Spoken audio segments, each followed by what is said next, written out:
अरे जनित्र में बात करते तो आर्मेचर घूमता है, घूमता कि नहीं घूमता? हाँ, अल्टरनेटर की बात करते तो रोटर घूमता है ना? एसी मशीनों में रोटर घूमता है, डीसी मशीनों में आर्मेचर घूमता है, लेकिन हमारे ट्रांसफार्मर में कुछ भी नहीं घूमता है।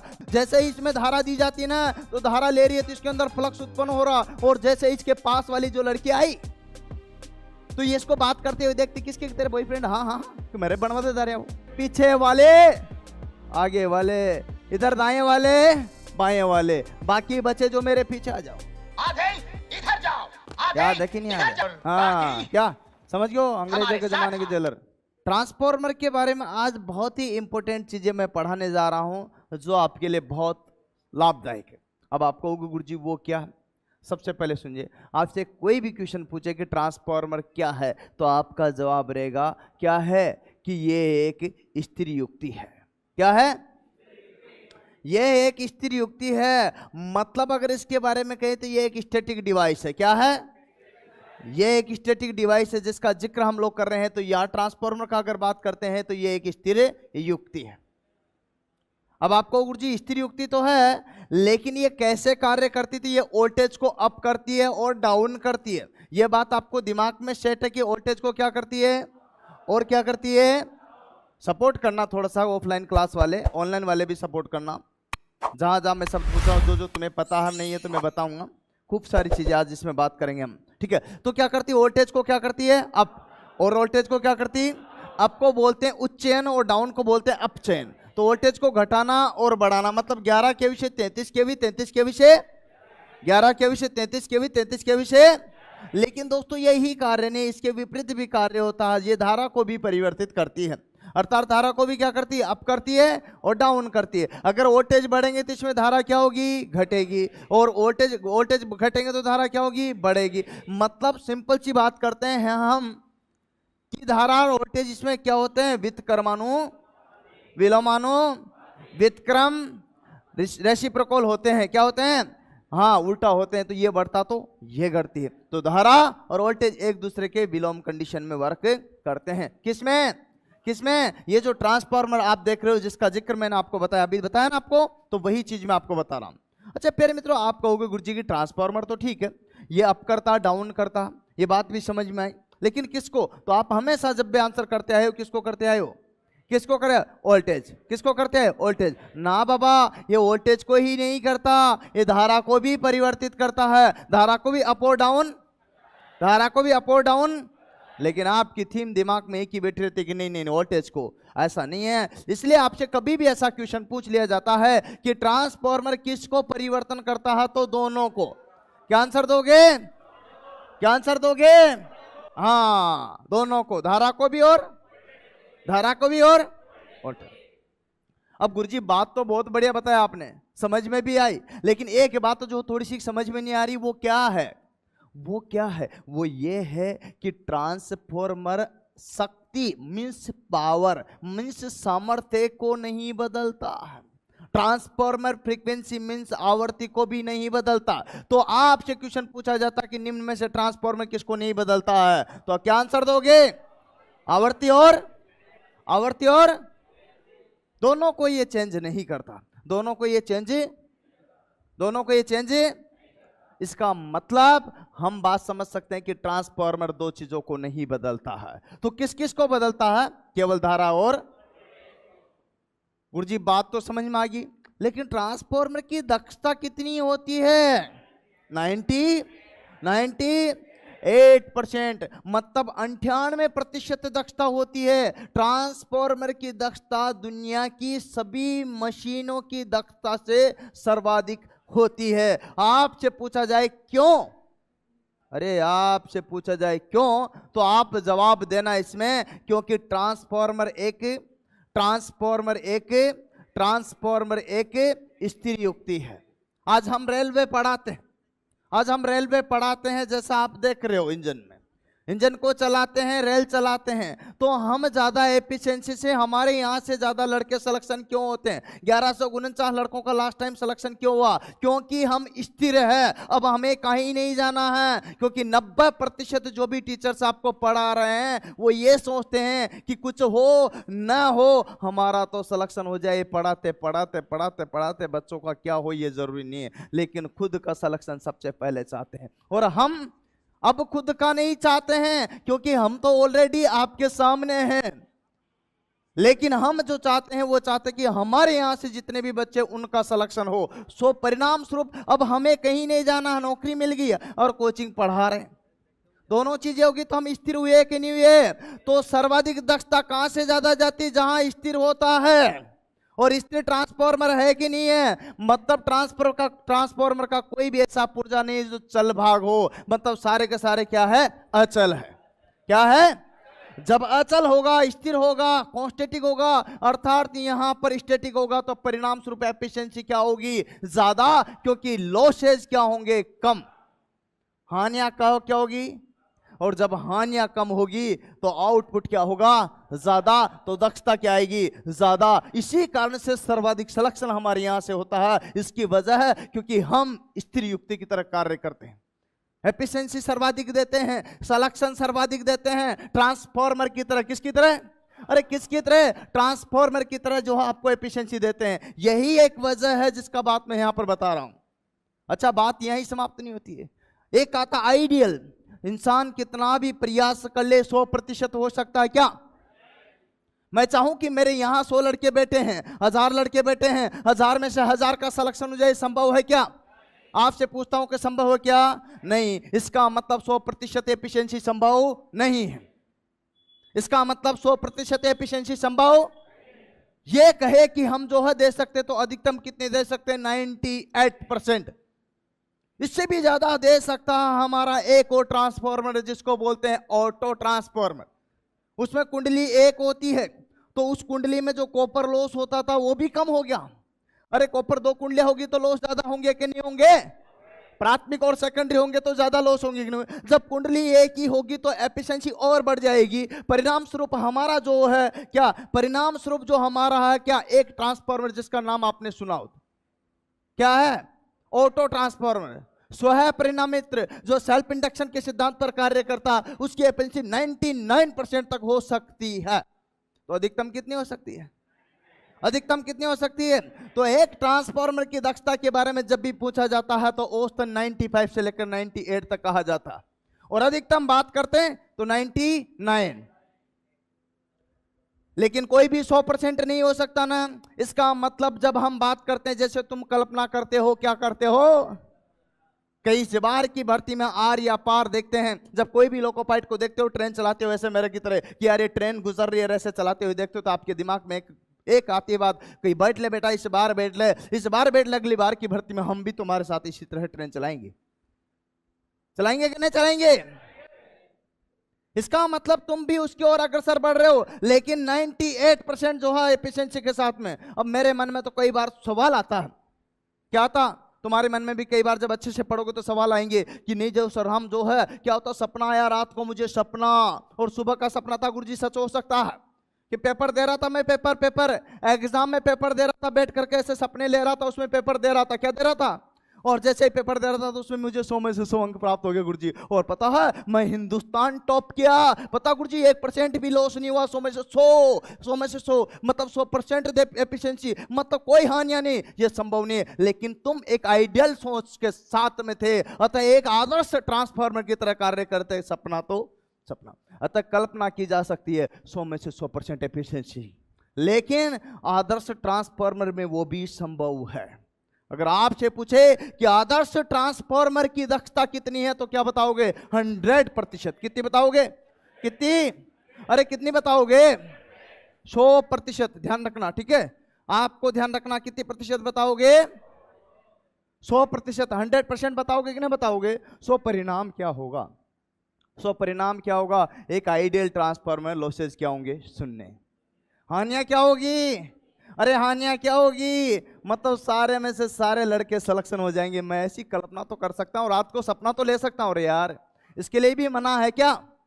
हाँ, जब तुम रात को सपना इस टाइप का ले सकते हो कि अंबर से आई है परियों की रानी, देख के तुझको होती है रानी है, तो कम से कम मैं इतना तो सपना ले सकता हूं कि मेरे पूरे में से पूरे बच्चे सिलेक्शन हो गए, एक आइडियल ट्रांसफार्मर की तरह कार्य कर सकता हूं। ऐसा तो संभव है कि नहीं है? अरे वो नहीं तो कम से कम एक स्त्री युक्ति की तरह कार्य कर सकता हूं, अर्थात 98% एफिशिएंसी के साथ वर्क कर सकता हूं, सही कि नहीं? ये हमारा ट्रांसफार्मर 98% देगा कि नहीं देगा? अरे एफिशिएंसी देगा कि नहीं देगा? और इसके जितने भी पार्ट्स है ना बहुत मजबूत है, पता आपको, और स्थिर है, घूमने वाला भाग नहीं है। कारण यह है इसमें कोई भी घूमने वाला भाग, रोटेटिंग पार्ट नहीं पाया जाता। चाहे आप जनित्र ले लीजिएगा, उसमें क्या है? अरे जनित्र में बात करते तो आर्मेचर घूमता है, घूमता कि नहीं घूमता? हाँ, अल्टरनेटर की बात करते तो रोटर घूमता है ना? एसी मशीनों में रोटर घूमता है, डीसी मशीनों में आर्मेचर घूमता है, लेकिन हमारे ट्रांसफार्मर में कुछ भी नहीं घूमता है। मतलब अचल, मतलब स्थिर, मतलब स्टैटिक। तो परिणाम आउटपुट दक्षता अधिकतम 90। वेरी गुड, बहुत बढ़िया। सपोर्ट करने के लिए इसी प्रकार से ऑनलाइन ऑफलाइन नॉलेज जो लड़के मेरे को सपोर्ट कर रहे हैं, लाइक कर रहे हैं, शेयर कर रहे हैं, धन्यवाद। लेकिन पिक्चर अभी, हाँ, क्योंकि ट्रांसफार्मर तो अभी चल रहा है। खैर, मैं ये भी नहीं कहूंगा क्योंकि ट्रांसफार्मर एक बहुत ही बड़ा और शानदार और जानदार चैप्टर है। अब क्या होता है कि इसके जो नींव है, इसका जो स्तंभ है, इसको जो फाउंडेशन में स्टेबल किया जाता है, वो इसकी जो लेग्स होती है उसको जहां पर बेड कहते हैं, तो बेड को कहां स्थापित कर देते हैं? खंभों के बीच में, देखा होगा आपने, पोल्स के बीच में, ऐसे देखा आपने, ये पोल्स के बीच में खड़ा रहता है। और इसमें देखिएगा जो भी पोल्स है वो मजबूत होना चाहिए कि नहीं होना चाहिए? जैसे मैथ वाला मजबूत हो तो आपका सिलेक्शन होगा कि नहीं होगा? जैसे रीजनिंग वाला मजबूत हो तो आपका सिलेक्शन होगा कि नहीं होगा? जैसे पार्टनर साइंस वाले मजबूत हो तो सिलेक्शन होगा कि नहीं होगा? जीके वाला मजबूत हो सिलेक्शन होगा कि नहीं होगा? और टेक्निकल में मैं खुद इंजन चलाऊं तो सिलेक्शन होगा कि नहीं होगा? होगा कि नहीं होगा? ये सारे स्तंभ अगर मजबूत रहेंगे, सारे भाग अगर कोचिंग के मजबूत रहेंगे तो सिलेक्शन होगा कि नहीं होगा? तो ट्रांसफार्मर का भी सारे के सारे भाग स्थिर रहेंगे तो सिलेक्शन होगा कि नहीं होगा? होगा कि नहीं होगा? जैसे उदाहरण समझिएगा, जैसे कंजर्वेटर, बॉडी, सुन लो बात को, कंजर्वेटर और बॉडी, और क्या टैंक, और क्या वाइंडिंग, और क्या कोर, और क्या ब्रीदर, मतलब जो भी इसके मेन पार्ट है 5-7, अगर वो इसके मजबूत है, अच्छी गुणवत्ता के हैं, अच्छे हैं, तो इसका मतलब एफिशिएंसी भी अच्छी है, क्योंकि घिसने वाला कोई भी भाग इसमें होता ही नहीं। परिणाम स्वरूप आउटपुट दक्षता बड़ी आएगी। चलिए, बात यहां पर भी समाप्त नहीं होती है। ट्रांसफार्मर को रेटेड करते हैं हम, रेटेड।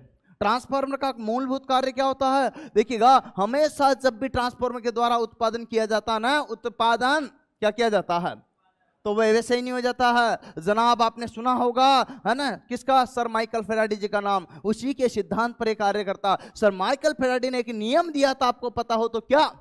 अरे ये फेराडे जी को देख रहे हो ना, इन्होंने एक नियम दिया था जिसको बोलते हैं, क्या बोलते हैं? इंडक्शन का लो। क्या? इंडक्शन का लो। अरे प्रेरण का नियम। क्या? और उसी प्रेरण के नियम में एक सेकंड नियम था जिसको बोलते हैं म्यूचुअल इंडक्शन। क्या बोलते हैं? म्यूचुअल इंडक्शन की बात करते हैं तो इसको बोलते हैं अन्योन्य प्रेरण। क्या बोलते हैं? अन्योन्य प्रेरण की बात करते थे। ये अन्योन्य प्रेरण क्या होता है कि एक कुंडली, देखो यहां ध्यान से देखो, एक कुंडली में जब धारा दी जाती तो पास वाली कुंडली में भी धारा बह जाती है।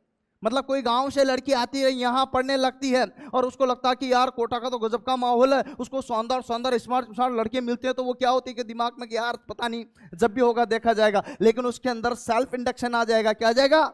सेल्फ इंडक्शन आ जाएगा कि यार क्या करूं, मैं भी एक आध बॉयफ्रेंड बना ही लूं। जब गांव से कोई चल करके यहाँ आती है, उसको नया नया जो सब दिखता तो यार गजब, तो उसके अंदर स्वयं के अंदर, जैसे तुम्हारे अंदर भी आता नहीं कि यार कुछ भी नहीं हो तो कोई बात नहीं, शादी तो कर ही लेते हैं, कर लेते हैं। हमारे बच्चे कई कर लिए इसमें शादी, समझ रहे हो ना?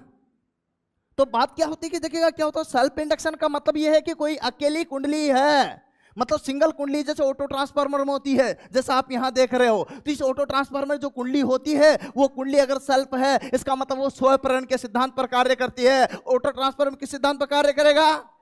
लेकिन उसी के बाद में उसकी दूसरी सहेली आकर उसी के साथ रूम में रहने लग जाती है। सुना बात को? उसी के बाद में उसकी दूसरी सहेली उसके पास में आकर के रूम में रहने लग जाती है, तो वो उसके साथ रहेगी। हमारे यहाँ पर एक कहावत है, पता आपको, कि काला करार गोरो बैठोगे तो रंग न बरंग तो बदलोगे सही। समझ में आया आपको? कहावत समझ में आई? दोबारा बताता हूं, जैसे के साथ वैसा ही होगा। कंपनी का फर्क पड़ता, संगति का फर्क पड़ता। तो मेरे कहने का मतलब जब ये यहां पर आकर के माहौल इसका डिस्टर्ब है, इसके तो फ्लक्स उत्पन्न हो रहा, बराबर क्या हो रहा, धारा ले रही है। ये क्या ले रही, कुंडली क्या ले रही है, हाँ। और रह किसके साथ रही, प्रतिरोध के साथ में। अरे कुंडली में भी प्रतिरोध होता है, हाँ हाँ, चाहे कॉपर की क्यों ना हो, चाहे कॉपर की क्यों। जैसे ही इसमें धारा दी जाती है ना, तो धारा ले रही है तो इसके अंदर फ्लक्स उत्पन्न हो रहा। और जैसे इसके पास वाली जो लड़की आई, तो ये इसको बात करते हुए देखती, किसके, तेरे बॉयफ्रेंड, हाँ हाँ हाँ, मेरे बनवा दे रहे वो। तो हमारे यहाँ बोलते हैं, क्या बोलते हैं इसको, कहीं छोटी बहन बड़ी से बोली जीजबाई नाते चालाक है। छोटी बहन बड़ी से बोली जीजबाई नाते चालाक है, मतलब इसके साथ का वो भी कहने लगी कि मेरी भी तो बना देना एक आध बॉयफ्रेंड, बढ़िया सो तेरा कोई दोस्त हो तो। इसका मतलब ये है, इसको देख करके इसके मन में भी फ्लक्स उत्पन्न हुआ।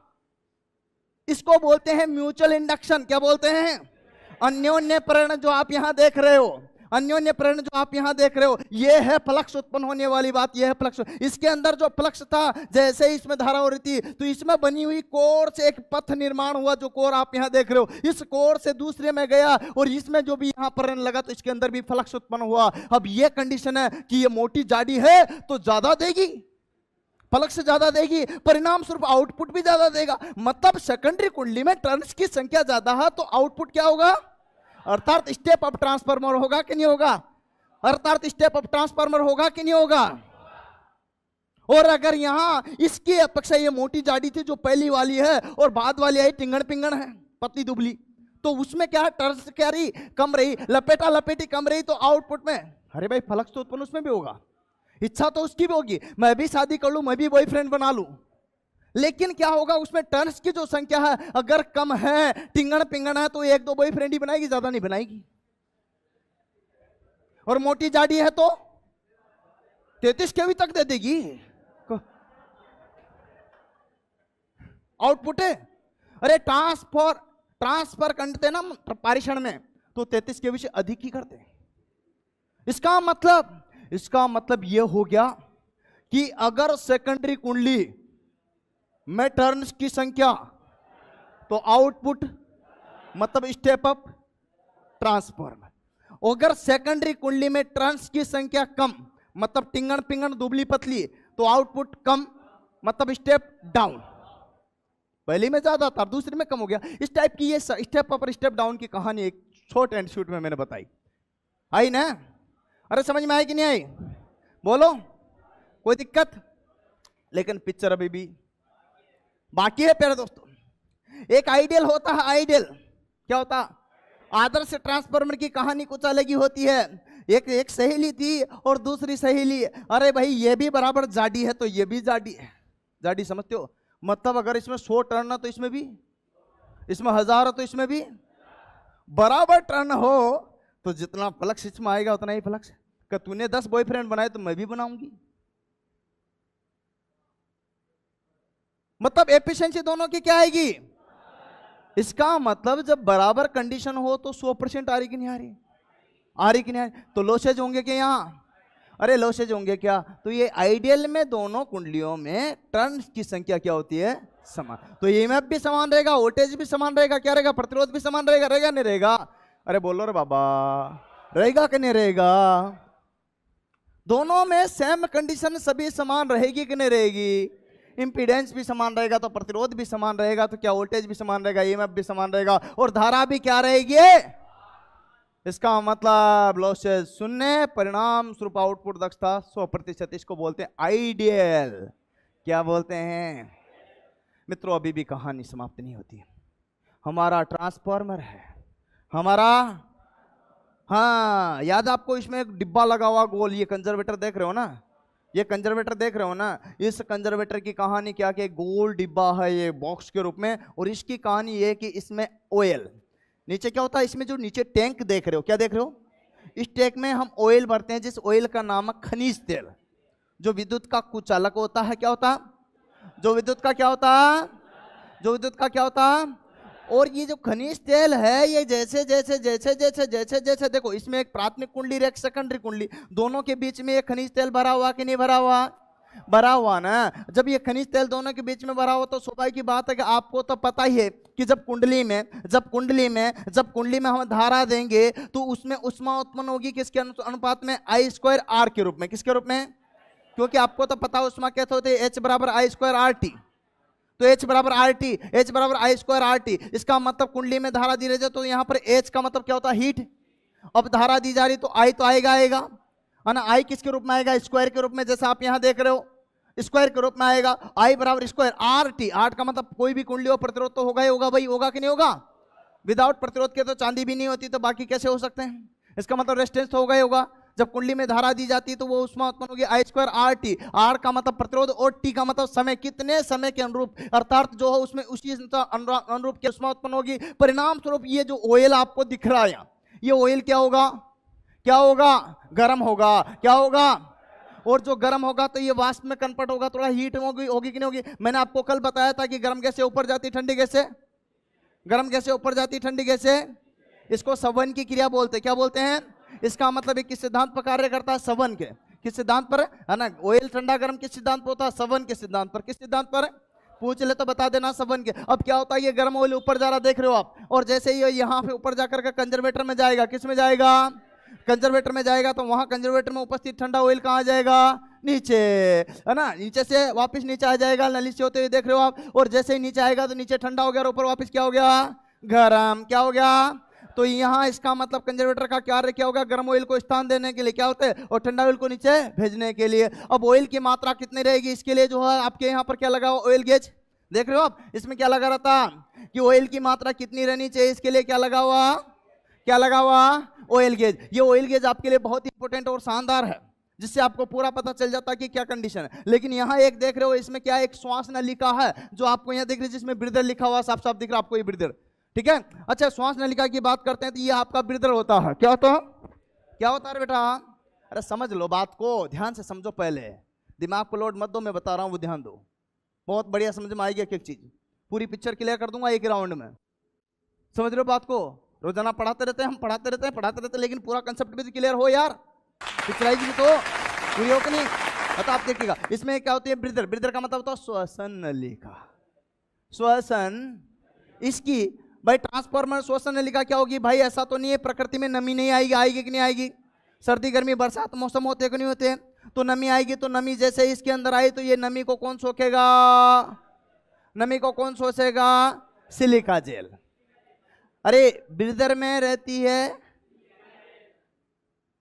सही बात है, ब्रीदर में क्या होती है, सिलिका। सिलिका जेल जो भी ट्रांसफार्मर में नमी आए उसको क्या कर लेती है, अवशोषण कर लेती है। और जैसे अवशोषण करती है तो इसका मतलब श्वास ली कि नहीं ली, इसका मतलब नमी से बचा लिया ना ट्रांसफार्मर को, तो एफिशिएंसी बढ़ेगी कि नहीं बढ़ेगी। तो इसका मतलब यह है कि ट्रांसफार्मर में नमी को सोखने के लिए सिलिका जेल या कैल्शियम क्लोराइड का प्रयोग किया, ज्यादातर सिलिका जेल का ही प्रयोग किया जाता। अब गुरुजी कहोगे कि सिलिका जेल का रंग अगर बात करते हैं तो आपको ध्यान रखना, जब सिलिका जेल जो है सूखी अवस्था में होती है तो नीला होती, कैसी होती है, कैसी होती है, शुष्क अवस्था में जो होती है, प्रारंभिक अवस्था में जो होती है, शुरुआत में होती है, जो डाली जाती है जिस अवस्था में होती है तो वो क्या होती है, नीला। लेकिन देख रहे हो आप, कलर भी देख लो सिलिका जेल का, दिमाग में मत रखना, बात मत करना कि सर कलर नहीं दिखा है, ठीक है। हाँ अच्छा, बात करते सिलिका जो शुष्क, इसने क्या सोख ली, हाँ नमी सोख, नमी, नमी से क्या मतलब, हल्की गुलाबी, क्या हो जाएगा, न से नीला, और नमी, नमी आया कि नहीं आया एक राशि, तो नमी सोखने के बाद कौन सा रंग हो जाएगा, कौन सा हो जाएगा, हल्की गुलाबी। क्या बोल सकते हैं, तो बराबर इसको समझ सकते हो, क्लियर कर सकते हो, एक एक चीज को समझ सकते हो। बात समझने की कोशिश करना, बात समझने की कोशिश करना, अर्थात हमारी सिलिका जेल जो है श्वसन नलिका का कार्य की कि नहीं की। एक और होता है इसमें बुकोज रिले, क्या होता है, ये सेफ्टी प्रदान करती है, क्या करती है, ये बुकोज रिले जो आप देख रहे हो ये सेफ्टी प्रदान करती है प्यारे मित्रों, क्या करती है, अरे सुरक्षा, अरे ध्यान से सुन लो, बुकोज रिले जो है आपको सेफ्टी प्रदान करती है प्यारे मित्रों, सेफ्टी। मैं ऑफलाइन ऑनलाइन दोनों को साथ साथ पढ़ा रहा हूं कि नहीं पढ़ा रहा हूं, मजा आ रहा कि नहीं आ रहा, पीछे वालों को, आगे वालों को, आपको रखने वाला गर्ल्स को, अरे आ रहा ना, क्लास में मजा आना चाहिए, मजा, क्लास बोरिंग नहीं होना चाहिए, क्लास इंटरेस्टेड होना चाहिए, क्लास में लगे कि सर बार बार याद करने की जरूरत नहीं पड़े, एक ही बार में याद हो जाए, ऐसा कुछ कमाल कर दे तो चलेगा, अरे चलेगा कि नहीं चलेगा, अरे नोट्स तो मैं बनवा दूंगा, नोट्सों की चिंता मत करो, एक एक चीज नोट करवा दूंगा, आप चिंता मत कीजिएगा। आप हमारे संस्थान पर आए हो तो हमारी जिम्मेदारी है, ऑनलाइन वाले हो या ऑफलाइन वाले, सभी को बता रहा हूं, ध्यानपूर्वक सुनिएगा बात को। ओके, समझ रहे बात को? हाँ, अब बात आती थी किसकी हमारे पास में, क्या आता, सुरक्षा युक्ति। आपसे पूछा जाता है कि ट्रांसफार्मर की सेफ्टी डिवाइस किसे कहते हैं, तो क्या बताओगे आंसर में? क्या बताओगे आंसर में? सुरक्षा युक्ति, बुकोज रिले। अब आपको रजिस्टर रिले क्या है, तो भाई सेफ्टी डिवाइस करती है, और रिले हमेशा चुंबकीय और उसमें सिद्धांत पर कार्य करती है। पता है, जैसे ही कंजर्वेटर वन रखा हुआ, क्या होता, ऑयल नीचे गया, वो फिर से गर्म होगा किसमें, टैंक में। ऑयल टैंक में ऑयल गर्म होगा कि नहीं होगा? गर्म होकर के ऊपर जाएगा। अगर ज्यादा गर्म हो जाता है, ज्यादा गर्म हो जाता है और ऐसी स्थिति होती कि यह जल सके, ऐसी स्थिति होती कि यह जल सके, तो उस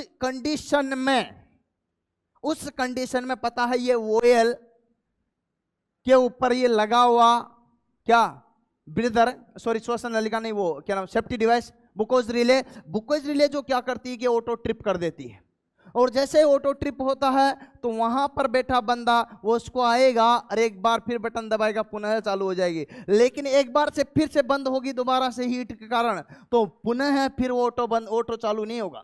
भाई कुछ टाइम पर तो ये क्या होगा, क्या होगा, 2-3 यहाँ पर टाइम पीरियड है। एक जैसे क्या तत्काल हम जो है, समझना बात को, क्या होता है कभी कभी ऐसी भी कंडीशन, शॉर्ट सर्किट की वजह से भी ऐसा हो सकता है, क्योंकि ट्रांसफार्मर है, शॉर्ट सर्किट की वजह से भी ऐसा हो सकता है। कैसे, जैसे मान लीजिए आपकी बस जा रही है और बस तारों के अड़ गई, कई बार देखा होगा आपने, सुना तो होगा। अब उसमें शॉर्ट सर्किट हो जाता, क्या हो जाता, और उस कंडीशन में जब शॉर्ट सर्किट हो जाता, ट्रांसफार्मर में क्या हो जाता, ट्रिप हो जाता, क्या हो जाता, तो उसमें जो है यही कार्य करता, कौन, बुकोज रिले। अब क्या होता कि 1 मिनट बाद ऑटो वापस कनेक्ट हो जाता, तब तक तो ठीक है, लेकिन पुनः अगर रिपीट होती यही चीज, तो इसका मतलब क्या कंडीशन है, इसका मतलब क्या कंडीशन है कि फिर कोई मैनुअल आकर चालू करेगा तभी चालू होगा। अर्थात ये अलार्म बजाती है, क्या बताते हैं, अलार्म बजा के आ जाइए, कोई दिक्कत है, टेक्निकल इश्यूज है, कोई दिक्कत है, हाई वोल्टेज मिला है, या फिर जो है ज्यादा ऑयल गर्मा, ट्रांसफार्मर फट सकता है, जल सकता है, ऐसी स्टेप बन सकती है। वैसे ट्रांसफार्मर जलने जैसी स्थिति आपने कभी देखी नहीं होगी, क्योंकि ट्रांसफार्मर के सभी पार्ट्स मूव नहीं कर रहे हैं, स्थिर है, सो इसकी एफिशिएंसी अच्छी आती है, और यही कारण है आज आप जो देख रहे हो। बात समझ में आई? अरे आई कि नहीं आई? तो ट्रांसफार्मर के बारे में जो मैं बिंदु बता रहा हूं, अभी भी पिक्चर अधूरी है। अब देखना, इसमें 2 कुंडली है, क्या है, एक छोटी वाली दिख रही है, एक बड़ी वाली दिख रही, ठीक है। ट्रांसफार्मर में हमेशा आपको 2 कुंडली दिखेगी, एक छोटे लाल एक बड़े लाल, क्या दिखेगा, एक छोटी बहन एक बड़ी बहन, ठीक है, सुना। और ये छोटी बनी दोनों म्यूचुअल इंडक्शन का था, क्या कहता, मैंने बताया था म्यूचुअल इंडक्शन। म्यूचुअल इंडक्शन के भी कई निकनेम है, बता दूं एक बार, इसको बोलते हैं सह प्रेरण, क्या बोलते हैं, इसको बोलते हैं संपर्क प्रेरण, इसका इससे संपर्क हुआ, संपर्क प्रेरण हुआ कि नहीं हुआ। इसको बोलते हैं स्पर्श प्रेरण, क्या बोलते हैं, क्या बोलते हैं, स्पर्श प्रेरण, क्या बोलते हैं, हाँ स्पर्श प्रेरण। इसको बोलते हैं छह प्रेरण, म्यूचुअल प्रेरण, अन्योन्य प्रेरण, सह प्रेरण और स्पर्श प्रेरण, ये सारे इसी के नाम से जाने जाते हैं। और ये जो है 2 कुंडलियां होती है, क्या होती है, 2 कुंडलियां। और ये कुंडली हमेशा कोर पर स्थापित होती, किस पर, क्रोड़ पर या कोर पर, जो आप यहां पर देख रहे हो, किस पर, कोर पर या क्रोड़ पर, दोनों कुंडलियां क्या होती है, स्थापित होती। सही बात है, सही। लेकिन इस कुंडली के बीच में क्या भरा था, ऑयल, क्या भरा था। तो प्राथमिक और सेकेंडरी कुंडली के बीच में रेजिस्टेंस का मान क्या होगा, अनंत। क्वेश्चन आया हुआ, प्राथमिक और सेकेंडरी कुंडली के बीच में रेजिस्टेंस का मान, तो आंसर क्या दोगे, अनंत। क्या दोगे, क्योंकि बीच में खनिज तेल और खनिज तेल कुचालक होता, क्या होता, कुचालक होता है। तो इसका मतलब प्रतिरोध का मान क्या होगा, अनंत। इसका मतलब इन दोनों कुंडलियों के बीच में कोई भी वैद्युतिक संपर्क नहीं है ना, है क्या, है क्या, मतलब विद्युतिक संपर्क नहीं है ना। इसका मतलब है कि यहां दोनों के बीच तो संपर्क तो है, लेकिन कौन सा है, म्यूचुअल वाला। मतलब इसके अंदर जो फ्लक्स बना, इस फ्लक्स को कोर के माध्यम से दूसरी पे पहुंचाया, और इसमें भी क्या बन गया, इसमें भी क्या बन गया, फ्लक्स बन गया। और यही कहलाता है म्यूचुअल इंडक्शन। ओके, समझ में आए कि नहीं। अब आपसे कहेंगे सर जो है ये दोनों कुंडलियां किसकी बनी होती है, तो बताइए किसकी बनी होगी। ट्रांसफार्मर की कुंडली अगर बात करते हैं तो आप बताओगे किसकी, किसकी, कॉपर की। जबकि आंसर में कॉपर नहीं रहता, वहां रहता एनिल्ड कॉपर। क्या रहता, क्या रहता, क्या रहता, एनिल्ड कॉपर। याद रखिएगा आप, जो ट्रांसफार्मर की कोर हो या फिर जो है किसकी, अरे ट्रांसफार्मर की जो क्या कुंडली हो या फिर वाइंडिंग हो, किसकी, अल्टरनेटर की वाइंडिंग हो, मोटर की वाइंडिंग हो, डीसी जनरेटर की वाइंडिंग हो, डीसी मोटर की, किसी की भी हो, ये वाइंडिंग हमेशा जब भी की जाती है तो किसकी की जाती है? एनिल्ड कॉपर की। अब आपको गुरुजी एनिल्ड कॉपर की क्यों की जाती है? क्योंकि एनिल्ड कॉपर सबसे शुद्धतम तांबा होता है, जिससे क्या होता है कि इसमें रेजिस्टेंस का मान कम होता है। दूसरा एक नरम भी होता है, जिससे आसानी से पतली पतली पतली पतली पतली पतली पतली पतली पतली वाइंडिंग की जा सके, जैसा आप यहां देख रहे हो। अब आपको गुरुजी ऐसा क्यों वाइंडिंग किए जा सके? पतले पतले तार जो बाल होते हैं उसके समान तार होते हैं, ये क्या होते हैं? इनकी क्या करते हैं हम? क्या करते हैं? वाइंडिंग। तो ये क्या होता है? नर्म होता है। क्या होता है? और नर्म के साथ साथ इसका रेजिस्टेंस का मान भी क्या होता है? कम होता। परिणाम स्वरूप हमें अच्छी दक्षता के लिए जो है एनिल्ड कॉपर की वाइंडिंग करनी चाहिए कि नहीं करनी चाहिए? चाहे ट्रांसफार्मर हो, चाहे जनरेटर हो, चाहे मोटर हो, चाहे आपके क्या हो, डीसी मोटर हो, चाहे एसी मोटर हो। सही बात है कि नहीं है? हाँ, चाहे सिंगल पेज हो या चाहे थ्री पेज हो, चाहे सिंक्रोनस हो, कोई सी भी मोटर हो, सभी मोटरों की वाइंडिंग किसकी करेंगे हम? ट्रांसफार्मर की वाइंडिंग किसके करेंगे हम? तो बार बार रटने की, बार बार याद रखने की जरूरत नहीं। एक ही प्लेटफॉर्म पर एक ही साथ में सारी चीजें क्लियर होना चाहिए कि नहीं होना चाहिए? ऑल ट्रेड होना चाहिए। जिस प्रकार से इलेक्ट्रिकल है, इलेक्ट्रॉनिक्स है, मैकेनिकल है, ऑटोमोबाइल है, सिविल है, आईटी इत्यादि सारी की सारी ट्रेड ब्रांचों के साथ साथ में यहाँ पर ऑल ट्रेड भी होना चाहिए। टेक्निकल की सारी ट्रेड जैसे ले लीजिएगा आप, इलेक्ट्रिशियन ले लीजिएगा, इलेक्ट्रॉनिक्स ले लीजिएगा, फिटर ले लीजिएगा, या मैकेनिक मोटर व्हीकल ले लीजिएगा, या मैकेनिक ट्रैक्टर मैकेनिक ले लीजिएगा, या फिर यहाँ पर डीजल मैकेनिक ले लीजिएगा, टर्नर ले लीजिएगा, मशीनिस्ट ले लीजिएगा, आरएसी ले लीजिएगा, वेल्डर ले लीजिएगा, प्लम्बर ले लीजिएगा, कोपा ले लीजिएगा, इत्यादि सभी ट्रेडों के साथ में आपको यहां पर सारी की सारी जानकारी मिलेगी। साथ में यहां पर टेक्निकल और नॉन टेक्निकल का सारा कंप्लीट कोर्स भी मिलेगा, जैसा कि आप यहां पर देख रहे हो। एसएससी ले लीजिएगा, एसएससी में जीडी है, एमटीएस है, सीजीएल है या सीएचएसएल है। यहां पर सारी की सारी बैंक में ले लीजिएगा, बैंक में पीओ ले लो, चाहे क्लर्क ले लो, या इसी प्रकार से इंजीनियर से ले लो। रेलवे में यहां पर एनटीपीसी है, ग्रुप डी है, इंजीनियर से लोको पायलट टेक्नीशियन है, ग्रुप डी, इन सभी का जो आप ले सकते हो। इसी प्रकार से पुलिस में भी आप ले लो, तो पुलिस यहां पर आ जाएगी, कांस्टेबल आ जाएगा, एसआई आ जाएगा, दिल्ली पुलिस आ जाएगा, सभी प्रकार की पुलिस इसमें आ जाएगी। इसके अलावा जो है इंजीनियर्स आ जाएंगे। इंजीनियर्स में अगर बात करते हैं तो यहाँ पर junior engineer, senior section engineer, या एसएससी इंजीनियर्स, या फिर रेलवे इंजीनियर से, या छोटी मोटी स्टेट इंजीनियर सारे आ जाएंगे इसमें। इसके अलावा एलडीसी जूनियर अकाउंटेंट या जो भी भर्ती आपकी छोटी और मोटी निकलती, इन सभी के लिए आप रेडी रहेगा, आ सकते हो। चलिए देखिएगा इसी प्रकार से यहाँ पर मैं आपसे पूछ रहा हूं, होना चाहिए कि नहीं होना चाहिए? है ना, जो भी क्वेश्चन जहां से जैसे बनते हैं तो क्लियर होना चाहिए नहीं होना। अब एक इसमें दिख रहा है कि सर ये जो है करोड़ करोड़ दिख रही है सर, हमें आई तक आ रहा है, तक आ रहा है, तक ये करोड़ दिख रही है, करोड़ किसकी बनी होती है? इसका भी पूरा पिक्चर क्लियर कर दीजिएगा। कर दूं? अरे कर दूं बेटा, गर्ल्स बोलो, कर दूं? पीछे वाले, हाँ। अच्छा दोस्तों, अब बात करते हैं तो ये जो करोड़ बनी हुई है किसकी बात कर रहे हैं? करोड़ करोड़ बनी होती किसकी हमेशा? हाँ ना बाबा ना, कास्ट आयरन केवल फ्रेम बना होता है, बॉडी बनी होती कास्ट आयरन की या कास्ट स्टील की। अगर बॉडी या योक का जिक्र पूछे, बॉडी या योक का जिक्र पूछे तो कास्ट आयरन का क्या बताओगे या फिर कास्ट स्टील की बताओगे? क्या बताओगे? हाँ याद रखना, बॉडी, फ्रेम या योक, इसको बोलते हैं, क्या बोलते हैं? बॉडी या फ्रेम या योक। जो पता है चुंबकीय फ्लक्स को स्थिरता प्रदान करता है। बाहरी आघातों से तुम पत्थर मारोगे तो भी उसमें नहीं लगेगा, अंदर जाएगा क्या? नहीं जाएगा। इसके अंदर बाहरी आघातों से भी क्या होगा? सुरक्षा प्रदान करने के लिए किसका प्रयोग करते हैं? योक, बॉडी या फ्रेम का प्रयोग करते हैं। वो कास्ट आयरन या कास्ट स्टील की बनी होती जो आप देख रहे हो, इतनी बड़ी बॉडी। ओके, ये बाहरी भाग है। क्या है ये क्या है? बाहरी भाग है। ओके, अरे समझ रहे हो? अरे है कि नहीं बाबा? समझ रहे हो ना? और ये लाइंस जो लगी हुई ना, ये दिख रही है आपको बॉडी के बाहरी भाग में। पता है ये लाइंस जो होती है पिंस कहलाती है। और ये क्या होता है कि जैसे ही बाहर की हवा आती है, इससे टकराती है तो इसको क्या करती है? ठंडा करती है। बाबा क्या करती रे? ठंडक। तो ट्रांसफार्मर को ठंडक मिलनी चाहिए कि नहीं मिलनी चाहिए? तुम्हारी नौकरी लगेगी तो तुम्हें ठंडक मिलेगी कि नहीं मिलेगी? मिलेगी कि नहीं मिलेगी? ऐसे कैसे मुझे ठंडक मिलेगी कि नहीं मिलेगी? तो इस ट्रांसफार्मर को ठंडक मिलनी चाहिए कि नहीं मिलनी चाहिए? बोलो रे। बात तो सही है। माइंड कूल, ठंडा ठंडा ठंडा होना चाहिए, होना चाहिए ना। अरे मैं आपसे जो बात कर रहा हूं बात को समझो।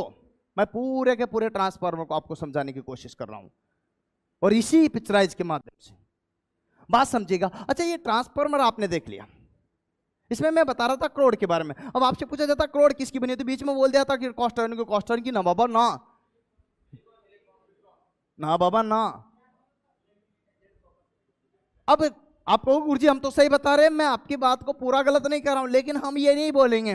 हम बोलेंगे कि ट्रांसफार्मर की जो कोर बनी होती है वो हमेशा निम्न, वो हमेशा लो, वो हमेशा निम्न हिस्टेरिसिस फैक्टर्स, निम्न शैथिल्य गुणांक वाले पदार्थ से बनी होती है।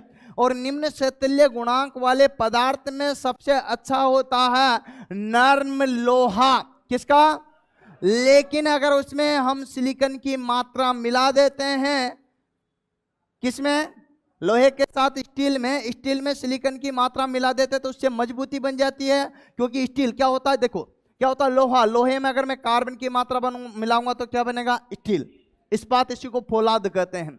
लेकिन अगर इसमें मैं कार्बन की मात्रा मिलाने के साथ साथ, इसमें अगर कार्बन की मात्रा के मिलाने के साथ साथ मैं सिलिकॉन भी मिला दूं, क्या मिला दूं, सिलिकॉन की मात्रा भी अगर मिला दूं तो ये हमें सिलिकॉन स्टील प्राप्त होता है, जिसका क्या मिलाने का उद्देश्य होता है कि इसका शैथिल्य गुणांक कम से कम हो। जब शैथिल्य गुणांक कम होगा तो इसका मतलब शैथिल हानियां क्या होगी, कम होगी, परिणाम स्वरूप आउटपुट दक्षता क्या होगी। अगर हानियों का मान कम रहता, लॉसेज का मान कम रहता, हास का मान कम रहता, क्षति का मान कम रहता है, तो आउटपुट दक्षता में क्या होती है, बढ़ोतरी होती है। क्या होती है। अब प्यारे मित्रों ध्यान से समझना बात को, अभी पिक्चर बाकी है। मैं जो बताने जा रहा हूं तो इसका मतलब यह है कि हमें चाहिए शैथिल्य गुणांक वाले, निम्न शैथिल्य गुणांक वाले पदार्थ का क्या बना होना चाहिए, कोर। लेकिन प्यारे दोस्तों वो सबसे होता है, क्या होता है जो आपने बताया था, सिलिकॉन स्टील। क्या, अरे क्या, लेकिन उच्च क्षमता के लिए जो ट्रांसफार्मर में प्रयोग में लाए जाते हैं उनकी कोर जो बनी होती है वो फेराइट की बनी होती है। किसकी बनी होती है, या फिर वायु कोर बनी होती है। कौन सी बनी होती है, या वायु कोर। उच्च क्षमता के लिए उपयोग में लाए जाने वाले ट्रांसफार्मर की कोर वायु कोर या फेराइट कोर होती है। आपको याद रखना, रखोगे क्या, अरे रखोगे कि नहीं रखोगे, अरे पीछे वाले, आगे वाले, इधर दाएं वाले, बाएं वाले, बाकी बचे जो मेरे पीछे आ जाओ, इधर जाओ, क्या देखी नहीं आ रहा, हाँ क्या समझ गए, अंग्रेजों के जमाने के जेलर। खैर कोई बात नहीं, मैं आपको बताने जा रहा हूं, मेरा कहने का मतलब मूलभूत जो उद्देश्य है, ट्रांसफार्मर की कोर जो होती है वो सिलिकॉन स्टील की बनी होती है, लेकिन कोर ही नहीं, अरे कोर ही नहीं, आपको बताना है जनित्र, motor, alternator, DC motor, DC जनित्र, है ना, आपको ध्यान रखना। इसके बाद में हमारे पास आता है single phase motor, 3 phase motor. इन सभी में उपयोग में लाए जाने वाला घूमने वाले भाग, और घूमने वाले भाग में क्या होता है, आर्मेचर या रोटर भी किसका बना होता, और एक और भाग होता है इनमें स्टेटर। तो आपसे यूं कहे कि डीसी मोटर और डीसी जनित्र का स्टेटर और रोटर, स्टेटर और क्या आर्मेचर किसका बना होता है, तो क्या बताओगे, सिलिकॉन। क्या बताओगे रे, सिलिकॉन स्टील का। बताओगे कि नहीं बताओगे, मैं आपसे पूछ रहा हूं, बताओगे ना। अगर आपसे यूं पूछ लिया जाता है क्या होता है कि सिंगल फेज मोटर का स्टेटर और रोटर किसका बना होता है, तो क्या बताओगे, और अल्टरनेटर का स्टेटर और रोटर किसका बना होता है, तो क्या बताओगे, बोलो जोर से, सिलिकॉन। तो इसका मतलब एक ही चीज को हम अलग अलग बार ना पढ़ करके एक ही बार में पढ़ ले तो चल जाएगा क्या, ये सारे फोटोज एक ही बार में देख लोगे तो चल जाएगा क्या, ये सारी चीजें एक ही साथ में चल जाएगी तो कोई दिक्कत आएगी क्या। तो उम्मीद है आपको मेरी बात पसंद आ रही होगी। क्यों, क्योंकि हम जो है बिल्कुल प्रैक्टिकल तौर पर आपको सिखाने की कोशिश कर रहे हैं, और एक एक चीज को मैं आपको स्पष्ट कर रहा हूं। बात अभी भी यहाँ ये नहीं है भाई प्यारे मित्रों, बात अभी भी बाकी है, क्योंकि ट्रांसफार्मर कोई छोटी मोटी डिवाइस तो है नहीं, ट्रांसफार्मर कोई छोटी मोटी डिवाइस तो नहीं। पता है जब भी हम अल्टरनेटर के द्वारा उत्पादन करते हैं ना, तो आपको पता है एसी का उत्पादन सामान्यतः अल्टरनेटर के द्वारा कितना होता है, 11 केवी। कितना होता है।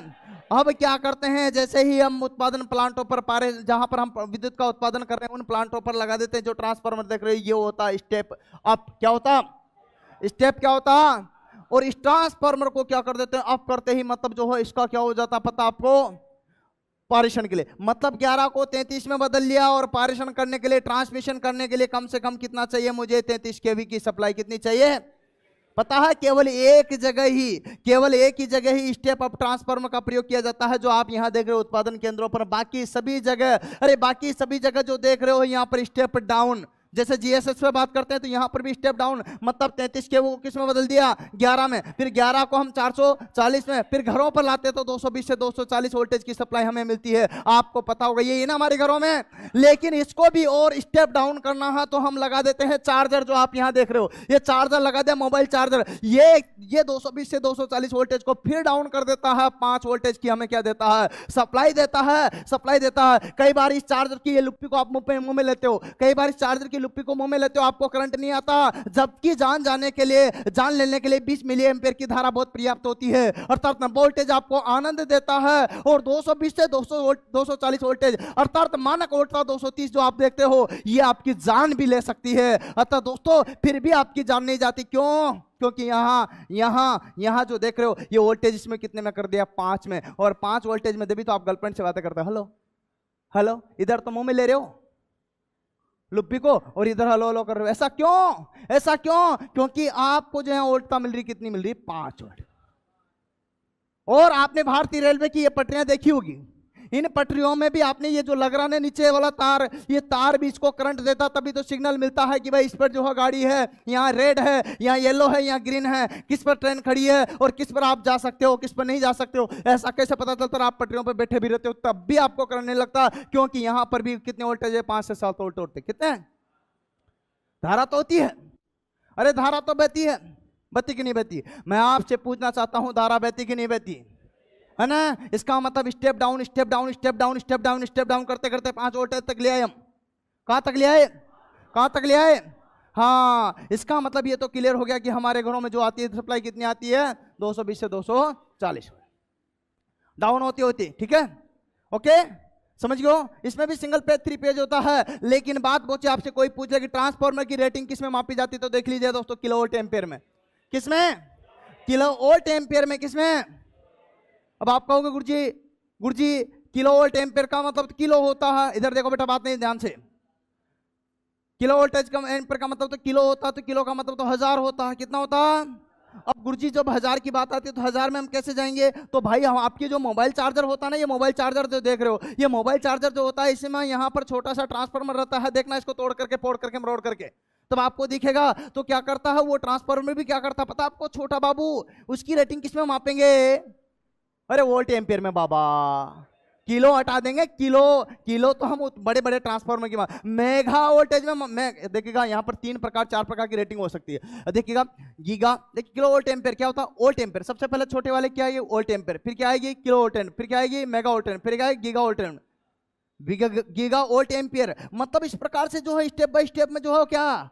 क्षमता अर्थात रेटिंग। अर्थात रेटिंग किसकी? रेटिंग किसकी? रेटिंग ट्रांसफार्मर की। पता आपको? अरे क्या है? पता। और अगर आपसे यहां पर बात करें किसकी? ट्रांसफार्मर का एक सूत्र होता है जिसका हमेशा आपसे सवाल पूछा जाता है। क्या पूछा जाता? सवाल पूछा जाता। वो क्या? आनुपातिक मान। क्या होता? Transformer ratio. क्या? परिभ्रमण अनुपात। तो आउटपुट बटे सेकेंडरी में और किसमें? प्राथमिक में। इन दोनों का क्या होगा? आनुपातिक मान क्या कहलाता है? ये पूरा का पूरा फॉर्मूला बन जाता है, जिसको हम पूरे विस्तार से पढ़ेंगे। बात समझना। लेकिन ये एक ही मिनट की थीम नहीं है, इन सबको हमें समझना पड़ेगा, पढ़ना पड़ेगा, लिखना पड़ेगा, एक एक चीज को क्लियर करना पड़ेगा। और जो भी हमारे साथी हैं ऑनलाइन वाले और ऑफलाइन वाले, उनको भी दिल और जान से पढ़ना पड़ेगा, तब जाकर पार पड़ेगी। जो भी हिंदुस्तान में जहां से भी देख रहे, जहां से बेस्ट इस प्रकार से आपको पूरा टेक्निकल के साथ पढ़ाया जाता हो, तो वहां से पढ़िएगा। क्योंकि आप किसी की भी तैयारी करो, लेकिन आपको बेस्ट चूज करना पड़ेगा, ये आपको देखना पड़ेगा। उम्मीद है प्यारे मित्रों, ये वीडियो आप सभी को अगर अच्छा लगा तो ऑफलाइन वाले ऑनलाइन वालों को बता दीजिएगा कि हम बहुत है। एक बार जोरदार तालियां बजाकर बता दीजिए। मुझे ऐसा लगता है कि वह महफिली क्या या वह क्लासिक क्या है जहां तालियां और वह ससुराली का जहां पर। तो एक बार जोरदार तालियों के लिए। प्यारे मित्रों, उम्मीद है कि हम इसी प्रकार से हंसी मजाक में पढ़ाते रहेंगे आपको, और आप पढ़ते रहेगा, बढ़ते रहेगा। अगर आपको अच्छा लगे तो ये दिए गए नंबर पर कांटेक्ट कीजिए, अगर आप कोर्स ले सकते हो। शुक्रिया दोस्तों। जय हिंद, जय भारत, वंदे मातरम।